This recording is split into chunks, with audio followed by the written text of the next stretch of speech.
Rachel, what's up? Good to see Hi, you, man. Noble. How are you? I'm doing great. How are you doing? I'm doing awesome. It's almost like we just spoke. I know it. So, okay, thank you so much for being willing to share some of your great advice. I know it's going to be encouraging to a lot of families. So, for those of y'all that are watching, Rachel is going to be sharing her experience on and advice and tips and thoughts on how she has been able to homeschool, some of her great lessons learned homeschooling with special needs children. So, without further ado, Rachel, so can you just share how long have you been homeschooling, and then how long have you been with Classical Conversations? Sure, I've been homeschooling. This is going on our 6th year, and this is only my 2nd year with CC. So we started last year, and my kids are 11, 9, 7, and 4. My oldest is the one who's special needs, and he has autism, ADHD, and dyslexia. Okay, great. So, can you share maybe just a comparison and contrast? How was it homeschooling, maybe prior to CC, and then maybe how has that transition been? Sure. So, boy, I have a lot of things I could say. Before we started CC, I was actually considering putting him in school because I didn't feel like he was retaining anything. I didn't know how much he was actually learning because of his ADHD and also because of his dyslexia. He's very distractible. His mind wanders easily. As I'm reading through things, I don't know much he's getting. And because I was doing a lot of reading for him, because of his dyslexia, I didn't know how much he was actually listening and how much he was really learning. And once we started CC and particularly doing the memory work, I was like, oh boy, this kid can memorize. I had no idea that that was how he learned until we started CC. Hmm. So homeschooling before CC, particularly with a special needs child, was very confusing. And it was, I felt very much like I was sort of like floundering, having no idea if I was actually covering anything of value, if he was even getting any of it. And then once we started in CC, I was like, we've got a definite path. We've got other people who are doing the same thing. This is obviously working for him. This is how he learns. Unbeknownst to me, this is how he learns. And I have more confidence because I have a system that I can look at and see an endpoint to, if that makes sense. Yes, ma'am. That's great. How? What are some specific things here? And we're going to throw out some terms here. So, foundations, for those of you that maybe are not familiar with Classical Conversations, foundations is basically like the elementary school years, and then essentials is kind of like the middle school years. Again, yeah, that's kind of the framework there. So during the elementary school years, the foundations years, what have been some practical tips that you have done to customize specifically your son's learning to maximize, his education? Um, so the memory work has been just amazing for him. We have just been listening to memory work in the car. And it's sort of like that passive learning is one of the most valuable things that I've found for him in particular. So when we're listening to it in the car, he might be sort of like fidgeting with something else, but he's still hearing it. And so listening to the memory work in the car has just been like so important for him to be able to retain it all. Um, I love the foundations class because it moves around so much. So in a traditional classroom, say in, like even like a regular homeschool co-op, or particularly in public school where kids have to be still a lot of the time, that was very, very difficult for him. And I love that the foundations class is up and moving. There's always something going on. There's songs. And that kind of like caters to his ADHD in a way, because he's able to, he's not going to get into something that's boring necessarily and then be, kind of stuck there. So I would say for foundations in particular, the other thing that I would say, this just came to me, is that foundations gave me the permission to repeat things. That never really occurred to me in my homeschool journey before CC, that you can repeat things again and again and again and again, and that's going to help with retention. That was sort of a light bulb moment for me. I had never really learned that because that wasn't how I was educated. And so foundations gave me the permission to repeat things over and over and over and over and over. And that really helped him. Learning with songs, everybody learns well with songs. And for him in particular, that was instrumental. So that's great. And that's such a great point. But just my awesome wife and I, we were on a road trip last week and just jamming out to 80s tunes. And I'm still shocked at how much of those 80s jams I remember. Yeah. Right. It's so true. And so the power of song and then also the power of repetition, like you said, and also, I also love what you said about moving around, being active in class.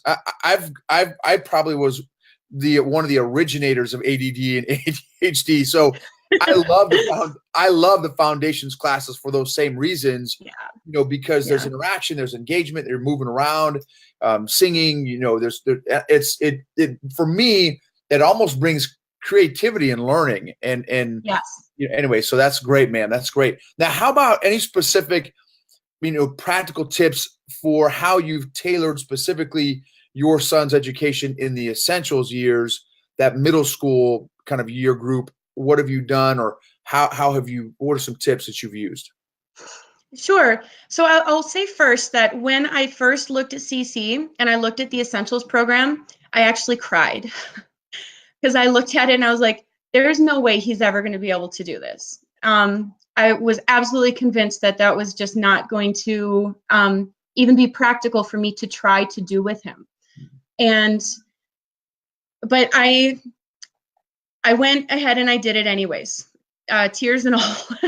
And any first-time parent that's going through essentials, in that first tour of essentials, feels overwhelmed. It feels especially overwhelming to anybody who has a special needs child. So I would just say, if you're an essentials tutor and you have a special needs parent in your class, please, please, please, please, please offer them so much grace and encouragement. And remind them that it's very, very scalable, because when you look at the material, it can look really overwhelming, but it's difficult to see when you're looking at the material just how scalable it actually is. And so I would say that that's really where I started, is I scaled everything down. I also have to say that essentials was highly educational for me, because as the grammar part in particular, I didn't know any of that stuff before essentials. I never learned sentence diagramming, so it was all new for me, let alone for him. And when we do the Poudwa videos, Andrew Poudwa says, you cannot overhelp your child. And I think that we sometimes think that if we're like doing it for them, that we're crippling them. And I would say, especially if you have special needs, have them sit there with you and do it with them. You'd be amazed at how much they're actually learning. So for instance, since he has dyslexia and dysgraphia, he can read and he can write, but those are both very, very difficult things for him. And those operate in a different part of the brain than the creative brain that is being used to create stories, and that creative part. And so what I would do with essentials is I would read the story with him, and I would do like the keyword outline. I would write a little and I would let him write a little. And then when he got distracted, I'd say, okay, now I'm going to write for you again. And he was okay with that. That's kind of how we got through our first year of essentials.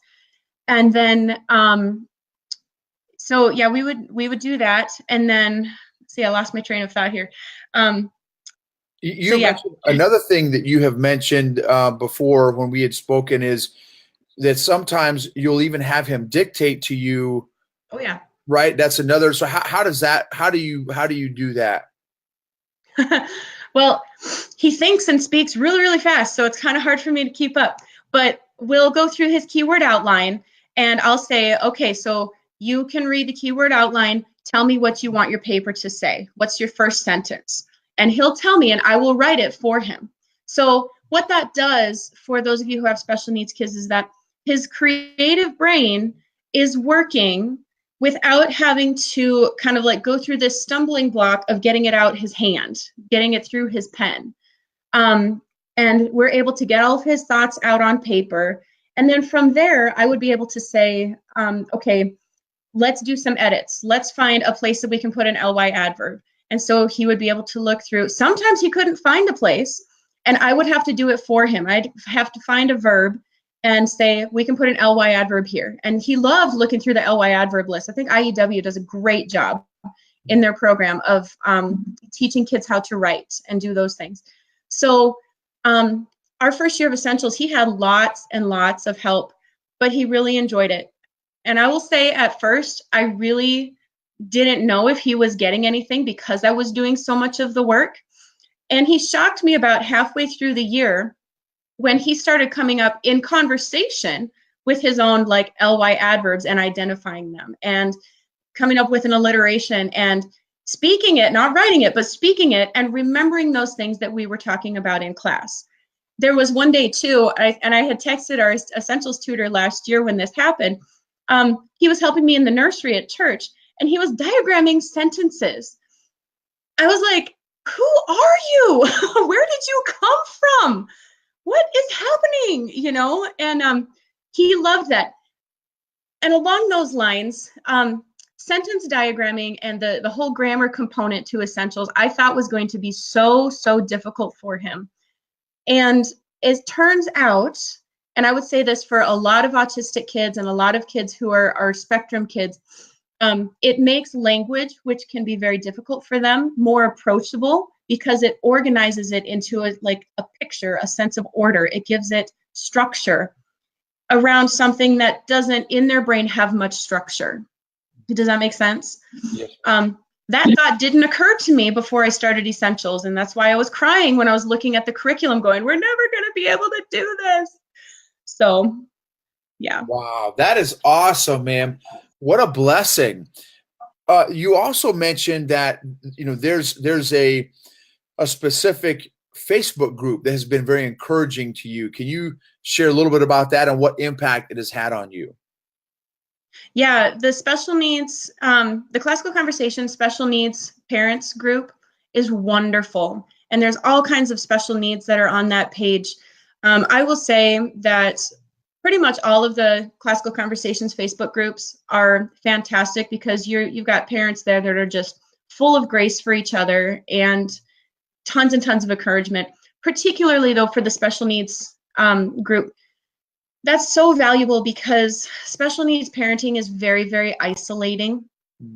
Not just homeschooling, but just special needs parenting, because you can't always just take your kids everywhere everybody else can go. So especially when my son was younger, I couldn't just leave him with a friend because he would have, you know, his breakdowns and his emotional outbursts and stuff like that.